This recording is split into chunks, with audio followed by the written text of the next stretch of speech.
I enjoyed the first episode of Hacks and Translation so much, I ended up with a ton of content I couldn't fit into a single episode. Part 2 will focus on more community-created content that ranges from trying to make games closer to their arcade versions, restoring features lost in localizations, and turning Japanese-only releases into games English-speaking audiences could enjoy. Let's take a look at awesome Sega Genesis hacks and translations, Part 2.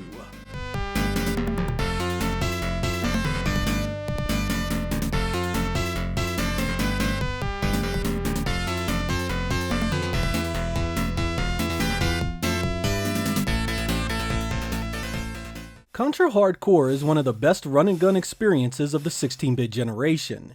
It really was a total package of harmony. The visuals were unbelievable, with lots of enemies, explosions, and huge multi-jointed sprites everywhere. The backgrounds often featured lots of layers of scrolling, and even the music was excellent. When it was localized for markets outside of Japan, Konami decided to change a number of things, including the hit point system that decided how much damage you could take before you died. In the Japanese version, each life could take 3 hits before you perished, but in the US and PAL editions, it was 1 hit and your ass was grass. Lucky for those of us that need a little help, there are hacks that restore the things lost in the translation. The hit point restoration hack gives you back the 3 hit points of the Japanese version, and so much more. You get the cheat codes that were in the Japanese release, the ability to up the lives to 10, and even a debug level for you to mess around with. Of course, accessibility is a big part of the appeal of this hack. For instance, my daughter loves playing these kinds of games with me, but she is often taken out on the first stage and really can't enjoy it much. A hack like this allows you to be able to play with other people who may not have quite the skills you do. There's also a hack available that retranslates much of the story and lets you skip past many of the setup screens.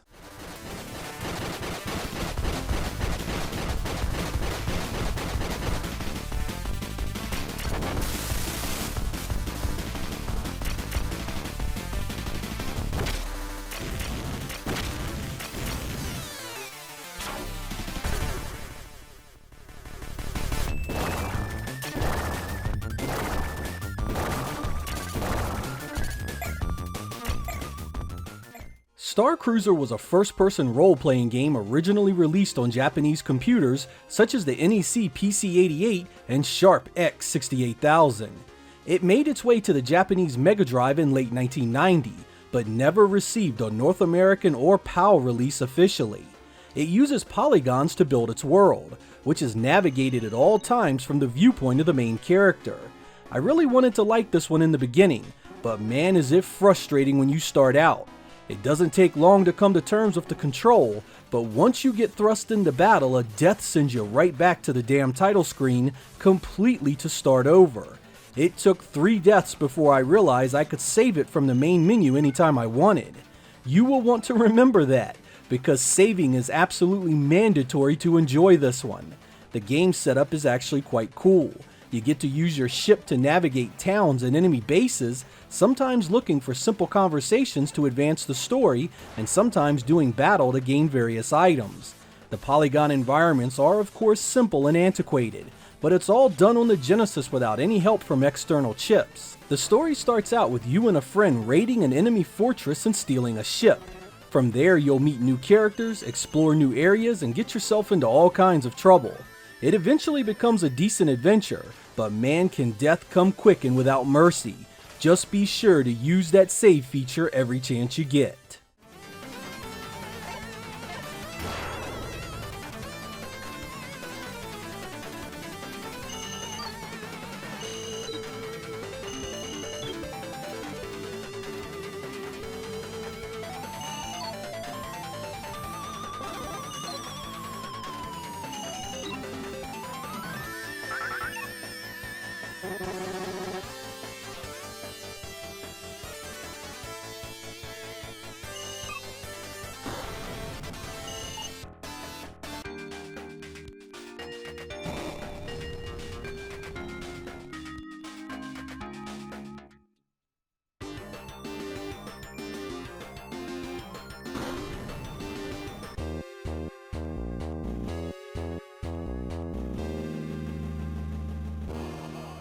When the classic shoot-'em-up Raiden was ported over to the Genesis, it actually wasn't too bad. A few concessions were made to its presentation, some animations were lost, and some artwork was changed.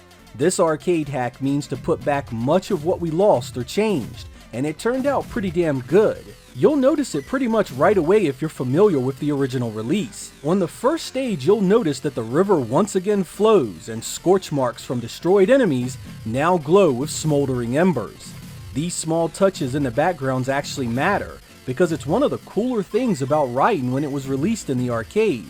I really enjoyed this hack, if nothing more than taking an already decent shooter and making it a little closer to its arcade big brother.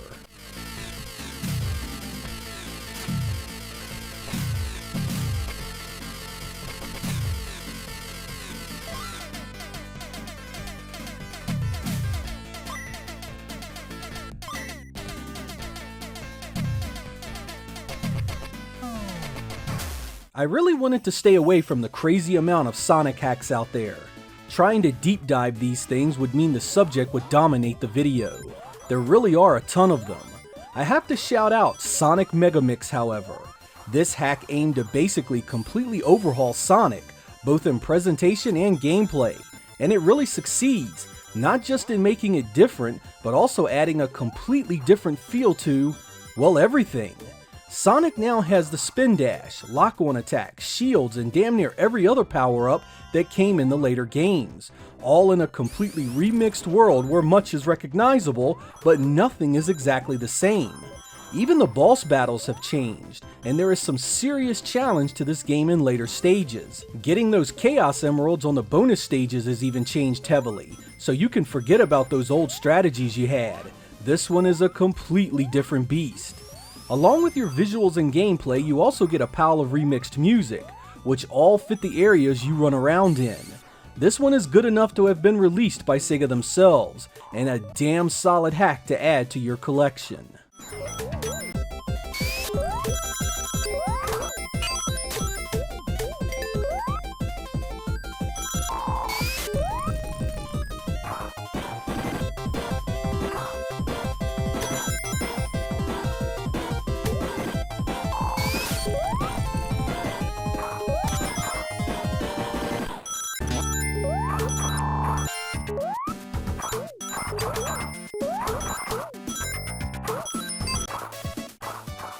Streets of Rage 2 is another one with a bunch of hacks, and I could easily spend an entire episode trying to cover them all.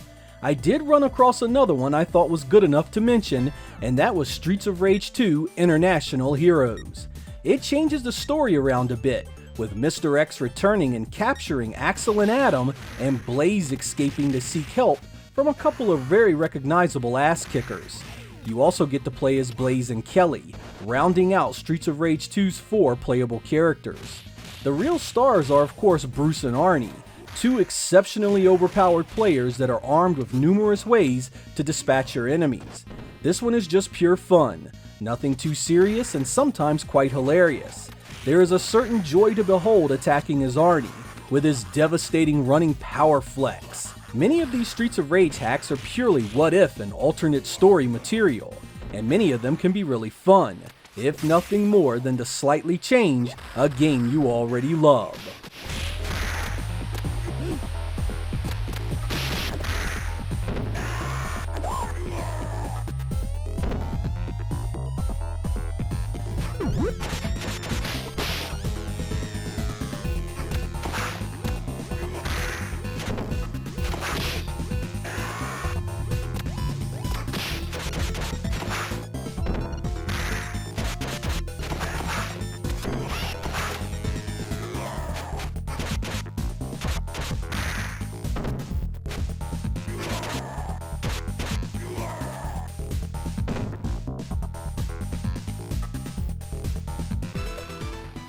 When Mortal Kombat 3 was released in the arcade, I was a regular beside its cabinet in my local arcade.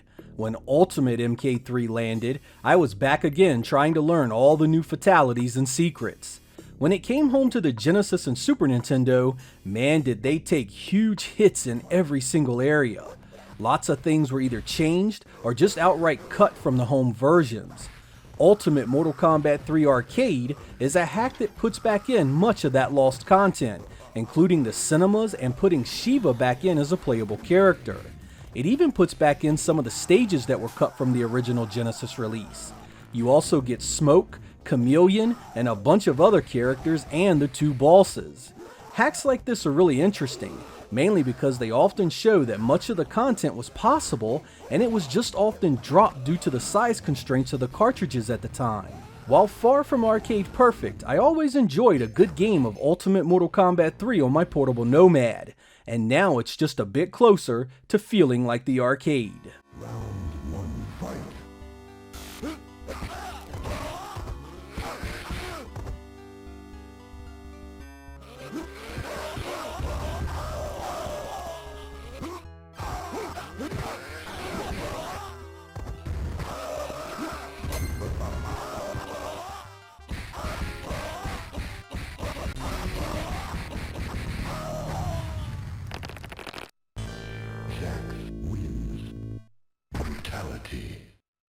Twinkle Tale is one of those games I ignored for years. I saw the title, assumed it was some dumbass Japanese adventure game I couldn't read, and moved on.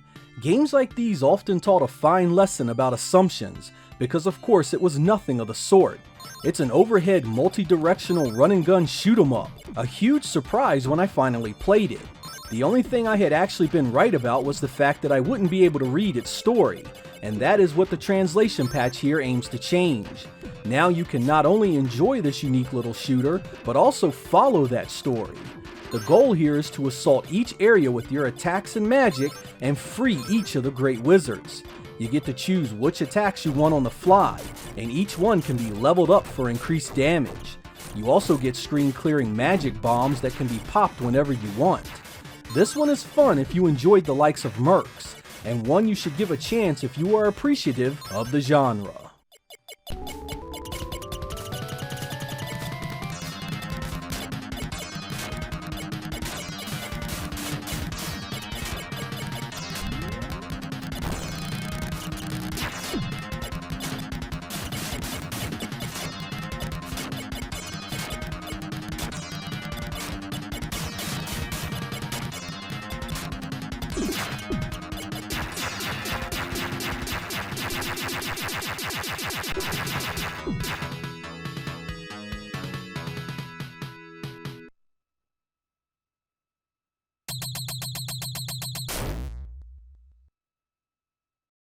If you are into real-time combat and light RPG elements, the English patch for King Colossus may be for you.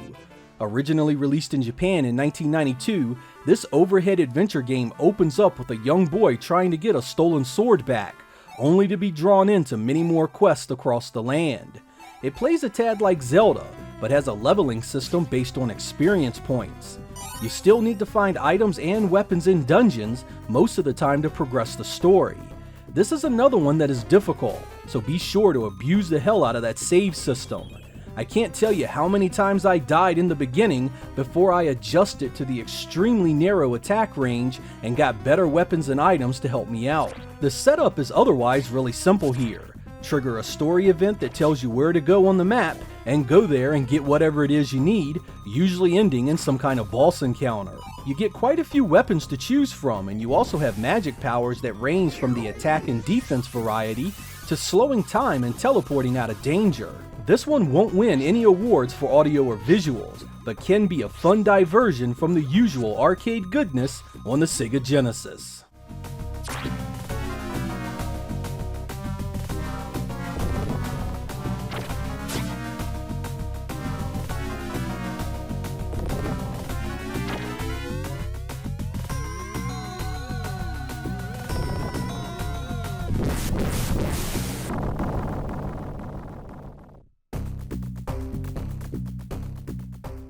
When Monster World 4 was released, I so very much wanted it to come to the US. It was only a matter of time before a game this good received an English port, and you definitely need to track it down if you haven't played it already. There are actually a few of them, a fan-translated patch that came out quite some time ago, and the official Sega translation. If you aren't fussed about playing on original hardware, the English version is even available on the Sega Genesis Mini. Whichever way you need to play this gem, go for it. It's an excellent part of the Genesis and Mega Drive library.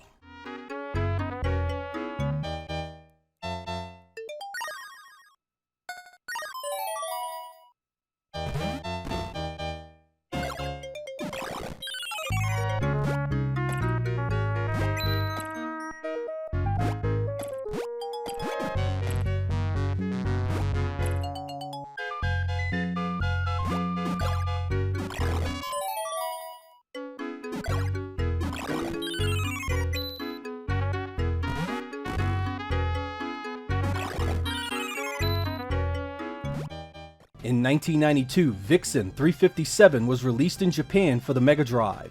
It's a turn-based strategy game using mechs, and focuses on both long-range and melee-style attacking. The Earth is recuperating from a war it nearly lost with an alien race. New weapons needed to be developed to keep this from happening again, so mechs called vectors were created. Of course, humans aren't just concerned with aliens being a threat, and soon turn to these new weapons of war against one another. You command /Team, a crack group of vector pilots sent in to face new aggression from an unknown nation. Vixen 357 has some great cinema work that opens the main story, and in between some of the missions. The battles have story elements that unfold as you play as well, and everything is fairly easy to follow and understand. This goes for the gameplay as well, turn-based strategy that has you doing missions like total annihilation of enemy units or protecting things like bases. Your vectors have the ability to move in for close range attacks or stay back and tear everything up from long range fire. Enemy units vary in their weaknesses to these attacks, so you need to position yourself tactically for every advantage. I love the way this one looks, and the close-up battle graphics are all colorful and superbly animated. The sound is okay, kinda repetitive, but the gameplay here is king, and Vixen 357 is an absolute joy to experience. If you like this style, do yourself a favor and get a patched ROM with the English translation. I enjoyed this one so much, it's time to grab a cartridge for it.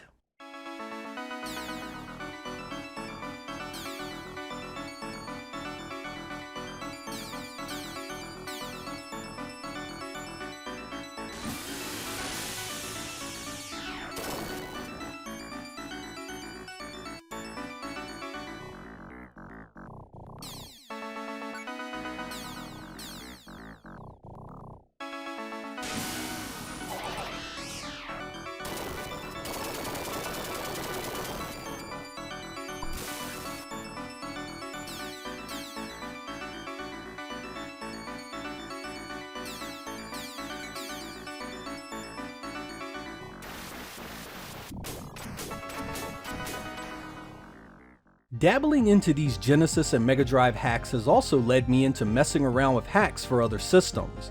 There are some absolutely awesome fan-created content out there, and I'm considering doing more episodes that expand and cover these as well. Being able to play old games with new elements, or playing a Japanese game that never saw a translation into your preferred language is such a cool way to keep interest going in retro gaming. I have a feeling that we will be seeing a lot more of these types of projects in the coming years. There are even bold individuals tackling systems like the Sega Saturn, trying to bring us new games for a system once thought to be impregnable outside of a few skilled developers 25 years ago. I can't wait to see the final fruits of their labor. I'm Sega Lord X. Thank you guys for watching, and I will catch you next time.